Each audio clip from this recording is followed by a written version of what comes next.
अगर लोकतंत्र जिंदा नहीं है तो आखिर शेखर सुमन अपना इस तरह का इतना फेमस सटायरिकल शो जो कि सीधा सीधा नरेंद्र मोदी की सरकार को, बीजेपी को कटघरे में खड़ा करता है, कैसे चल रहा है? इस तरह की बातें अगर अभी तक आपने सुनी थी तो आज मैं आपको खबर बताने वाली हूं जो कि ऐसे लोगों को आप जवाब दे सकते हैं। ईडी की एंट्री बीच में हो चुकी है, ये खबर मैं आपको बताऊंगी, लेकिन उससे पहले आइए पहले दौरा कर लेते हैं ऑस्ट्रेलिया का, जहां हमारे देश के प्रधानमंत्री नरेंद्र मोदी पहुंचे। ऑस्ट्रेलियन विजिट पर ऑस्ट्रेलियन टीवी की तरफ से क्या शब्दों का इस्तेमाल किया गया नरेंद्र मोदी को दिखाते हुए, एक पीस टू कैमरा करते हुए। जब रिपोर्टर इस तरह से आपको बताता है, दिखाता है कुछ और उसके बाद और वो उसी दौरान कैमरे से भी बात कर रहा है, उसको हम अपनी मीडिया की टर्म्स में बोलते हैं, टेलीविजन मीडिया की टर्म्स में बोलते हैं पीटीसी, पीस टू कैमरा।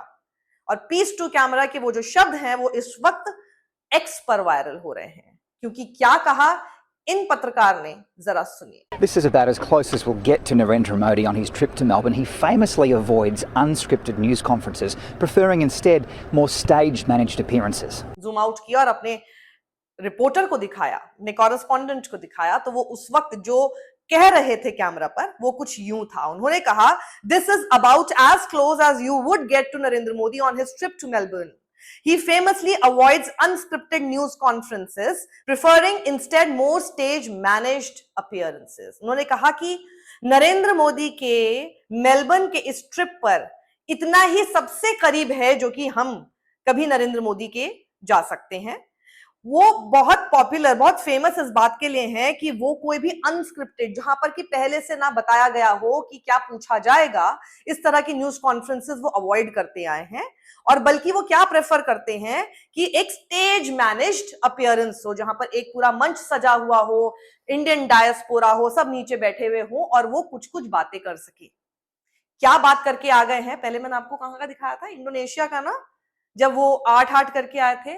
अब देखिए नया लिस्ट में जुड़ चुका है, 1 और 1 11 होता है, और जैसे 1 और 1 11 होता है वैसे ही भारत और ऑस्ट्रेलिया के रिश्ते 1 और 1 2 वाले नहीं बल्कि 1 के साथ 1 होता है तो 11 की तरह होता है।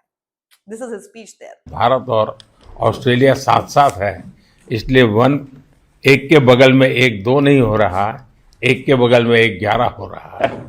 Stage manage preference. देखिए अब हम बोलेंगे, अब आप बोलते रहिए जॉर्ज सोरोस से फंडेड, ये पर्टिकुलर कॉरेस्पॉन्डेंट जॉर्ज सोरोस से फंडेड होगा, वहां पे एंटी नेशनल, एंटी इंडिया ये तो इंडियन भी नहीं है, ऑस्ट्रेलियन है। लेकिन हाँ, आपके हिसाब से वो सब चीजें हो सकती हैं जो कि एक जैसे होता है ना स्क्रिप्टेड, अगर न्यूज कॉन्फ्रेंसेस चाहिए तो इनके ट्रोल भी ना स्क्रिप्ट पे ही चलते हैं, स्क्रिप्टेड ट्रोलिंग। वो इतनी बोरियत हो चुकी है, अब इतनी बोरियत हो चुकी है कि मतलब लगता है कि कुछ तो नया लेकर आओ, एक नया नाम लेकर आ जाओ। ये जॉर्ज सोरोस बहुत हो गया, सुन सुन के हम भी पक गए, कुछ एक नया लेकर आओ।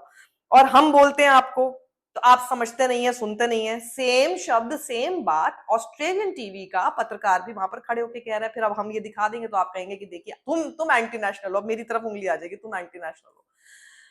This is what is happening in this country. खैर, शेखर सुमन वाली खबर पर मैं आऊं उससे पहले जरा देखिए ये मोहतरमा, मतलब सुष्मिता देव जब तक मलाई मिल रही थी टीएमसी में, बहुत अच्छे से टेस्ट के साथ चीनी डाल डाल के खा रही थी, उस पर खुरच खुरच कर भगोने से। जैसे ही वहां पर सरकार गई, ऐसे दल बदली और इतनी, जैसे कहते हैं ना कि बेशर्मी से, निर्लज्जता से कोई आदमी अगर हॉर्स ट्रेडिंग को बिल्कुल पोस्टर लगा के आपके सामने दिखाए कि वाह कितनी अच्छी चीज है, और अगर कोई हॉर्स ट्रेडिंग के चंगुल में नहीं फंस रहा तो उसका मजाक बनाए और उसके बारे में ऐसे शब्द इस्तेमाल करें, it says more about you ma'am Sushmita Dev, not about Mahua Moitra. As of now I don't know what is going to happen in future. मुझे नहीं पता महुआ मोइत्रा क्या करेंगी फ्यूचर में जाके।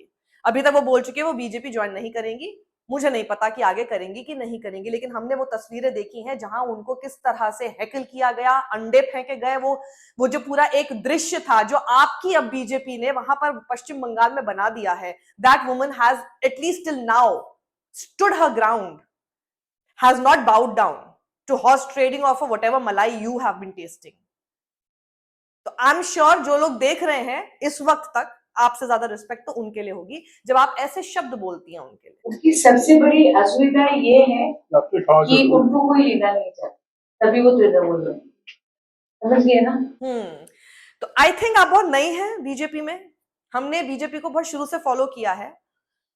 एक पान की दुकान पे बैठा हुआ आदमी भी ना अगर गाली देता था भारतीय जनता पार्टी को, लेकिन अगर वो तैयार है आज भारतीय जनता पार्टी की जय जयकार करने के लिए ना, भारतीय जनता पार्टी उसे भी ले लेगी। मैडम, आप शायद अभी ज्यादा जानती नहीं है अपनी पार्टी को, जिसको आप ज्वाइन कर चुकी हैं। खैर, देखेंगे आगे चल के कि किस किस को लिया जा सकता है। जिन जिन के ऊपर इतने बड़े बड़े स्कैम थे, जिसको आज तक वॉशिंग मशीन के नाम पर बचाती फिर रही है Bharatiya Janata party, why do you think this people took those people? वही सारे लोगों की पुरानी बाइट्स हैं, पुराने बयान हैं। अजीत पवार का भी याद है ना आपको, चक्की पीसिंग, उनके ऊपर कितने करप्शन के केसेस किए गए थे। Sushmita Dev ji, I think you are the one who needs to open your eyes, come back from your fantasy lala land that you are living in and just come to terms to reality, right? हाँ, तो अब मैं आती हूं आपके सामने शेखर सुमन वाली खबर के साथ।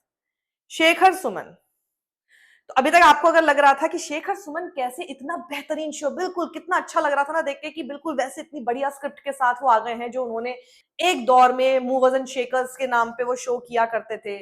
आप सोचिए उस वक्त के टेलीविजन चैनल्स पर वो दिखाई दिया जाता था और किसी भी तरह की ईडी रेड, किसी भी तरह का उनके ऊपर प्रेशर डालने की कोई खबरें कभी नहीं आई। He openly used to criticise the ministers in power, the government in power, everyone. अब देखिए खबर क्या आई है। ईडी ने अपनी रेड की है कलानी इंपेक्स धर्मेश संगानी केस में। संगनी कौन है? वो फिल्म प्रोड्यूसर हैं और साथ ही एक्टर शेखर सुमन के बहुत ही करीबी हैं। और ये दोनों, शेखर सुमन और इन दोनों ने मिलकर बनाई थी अपनी company Shekhar Suman film academy. तो now you understand the connection, not directly but इधर से ईडी का इस्तेमाल अब किया जा रहा है। शेखर सुमन, जैसे आप सब लोगों को पता है कि वो सक्सेसफुल यूट्यूब पर अपना शो चला रहे हैं और आप अब इससे ये अंदाजा लगा सकते हैं कि एक इतना कुछ महीने पहले शुरू हुआ, जिसके कुछ क्लिप्स काफी वायरल हुए, बेहतरीन स्क्रिप्ट के साथ, बेहतरीन परफॉर्मेंस थी शेखर सुमन की, बिल्कुल उसी पुराने अंदाज में। जिन्होंने उनका पुराना शो नहीं देखा उनको समझ जाना चाहिए, बिल्कुल इसी अंदाज में वो पहले भी किया करते थे और वो कितना वायरल होना शुरू हुआ था। Everyone started sharing those clips and that is where the problem arises, क्योंकि वो इस तरह का सच कैसे कोई आराम से बोलकर निकल सकता है। और ये तो किसी मेन स्ट्रीम चैनल पर भी नहीं था, it was only on YouTube. अब यूट्यूब पर तो वो लगाम लगा नहीं सकते हैं, तो कहां से इस्तेमाल करेंगे? ईडी का इस्तेमाल किया जाएगा। So this is what is happening in this country. और फिर आप बोलते हैं कि जबरदस्ती बढ़ा चढ़ा के तुम लोग बोलते हो कि लोकतंत्र खतरे में है। लोकतंत्र इसी तरह से खतरे में है। अनडिक्लेयर्ड इमरजेंसी इसीलिए कहा जाता है कि जो कोई सच बोलने की कोशिश करे, सरकार से सवाल करने की कोशिश करे, सरकार के ऊपर सटायर भी करने की कोशिश करे, उनके ऊपर कैसे इन एजेंसीज का इस्तेमाल किया जाने लगता है। ये बात अगर आपको समझ में आई तो इस वीडियो को ज्यादा लोगों तक पहुंचाइए। और जाते जाते मैं आपको वो तस्वीर दिखाना चाहती हूं जहां मेरठ के एसएसपी अविनाश पांडे एक दलित प्रोटेस्टर को किस तरह से पीटते हुए नजर आ रहे हैं। वो एक वैन में लॉक्ड है, कुछ नहीं कर रहा है। क्या प्रोवोकेशन थी कि उस पर चढ़कर उसके बाद उसकी पिटाई करते हैं ये पांडे जी, एक दलित प्रोटेस्टर की। This is the kind of khaki that we are seeing today. इस वीडियो को ज्यादा लोगों तक पहुंचाइए। सत्यमेव जयते।